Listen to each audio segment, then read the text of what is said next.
আসসালামু আলাইকুম বন্ধু ও বান্ধবীগণ। বরিশাল বিএম কলেজে নাকি তারুণ্যের মেলা হয়, আর মুই হ্যানে যাবো না। হ্যাঁ কি হয়? তারুণ্যের মেলায় গেলাম, কি কি করলাম, কি কি খাইলাম, লন আমনেকে ঘুরাই আনি। গেট দিয়ে ঢুককেই দেখি নো প্রেম নো স্যাগা, জালমুড়ি খামো একা একা, পুরো আক্কাল মোর মনের মতন একটা কথা। মেলায় যাবো আর ঠেলা খামো না? হ্যাঁ কি হয়? ঢোকার আগেই তো খালি ঠেলা খাইতেছি। ভাই মেলা কি দেখবো, মানুষ দেখেই তো কুলোই না, ঠেলা গুতো খাইতে খাইতে যাইতেছি। মই তো ঠেলা গুতো খাইয়ে সামনে চলে গেছি, পিছে চাই দেখি কি আফু নাই মোর লগে। সামনের দিকে চাইয়ে দেখি কি আকাশে কতগুলো লাল লাল হৃদয় উঠতে আছে। মই তো কোনো দিক না চাইয়ে দৌড়েই গেলাম হৃদয়ের দ্বারে, কিন্তু হৃদয়ওয়ালা বেড়ায় মোর হৃদয়টা দিল ভাঙ্গিয়া, ছবি তেলতে দিল না মোর হৃদয়টার লগে। হৃদয় পাই নাই তো কি হয়েছে, এদিকে গোড়া হাঁস মুরগি পেলেন সবই পাইয়ে গেলাম। এগুলোরে পাইয়ে মুই একটার পর একটা ছবি তুলতে আসি। এই পাশে এই সুন্দর জায়গায় মুই একটা ছবি তোলার চান্স পাইলাম না, সামনে খালি মানুষ আর মানুষ।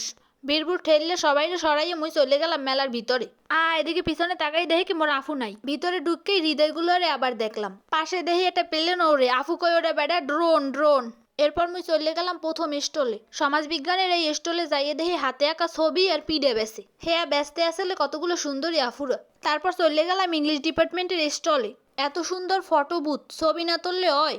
মুই কয়টা ছবি তুলতেছিলাম, হ্যাঁ এ বেড়াইয়ে সামনে দাঁড়ায় ও বেড়াই সামনে দাঁড়ায়, মুই এর ছবি তুলতে পারলাম না। ইংলিশ ডিপার্টমেন্টের স্টলে দেখি নারিকেল আর পান বেসে, লগে একটু পিঠাও টুডেও লইছে। যে স্টলেই যাই দেখি সুন্দরী সুন্দরী আপুরা। আর আপনারা তো জানেনই বরিশালের মাইয়ে মানে সুন্দর। সামনে ওগেই দেখি কি ইসলামিক স্টাডিজ এর একটা স্টল। হ্যাঁ তো সবকিছু আরবি টারবি দিয়ে কি সুন্দর লেখা, সুন্দর সুন্দর কিছু ছবি টবি আঁকা টাকাও আছে। ও লগে খাওয়ানো আছে, কিন্তু আপনারা যাইয়ে ঘুরে খাইয়েটাই কিনে টিনে আনতে পারেন। এরপর মই আটতে আটতে অন্য স্টলে যাওয়া শুরু করছি। পিছনে যাই দেখি কি আফু দূরে পড়ে গেছে। আফুরে কইলাম কি তাড়াতাড়ি আও। তারপরে পাইয়ে গেলাম সুন্দর একটা বইয়ের দোকান। হেইনের একটা বই মোর জামা লাগে এককালে ম্যাচ করে গেছে। হাতে লইয়ে কয়টা ছবি তুলতে গেছিলাম, এদিকে বাইয়ে কয় আফু ছবি যখন তুলবেন তাইলে বড় বইটা লইয়ে তোলেন। হাতে লইয়ে দেখি কি বইটার নাম হয়েছে শুদ্ধাচার। আচার ব্যবহার তেমনি শুদ্ধ, হেইতে আর মুই বইটা কিনলাম না। আপনারা যদি কেউ শুদ্ধাচার শিখতে চান তাইলে ওই বইটা কিনে আনতে পারেন। এইদিকে মনের মতন একটা দোকান পাইয়ে গেছি, যেখানে মাত্র 200 টাকা হইলে জামা বেচতে আছে।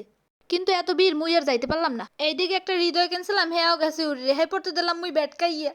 দুঃখের ঠেলায় কি করবো, পুরো মেলাটা উড়োদুড়ো ঘুরতে থাকলাম। যেখানেই যাই মানুষের ঠেলায় কোনো কিছু দেখার আর চান্স পাই না।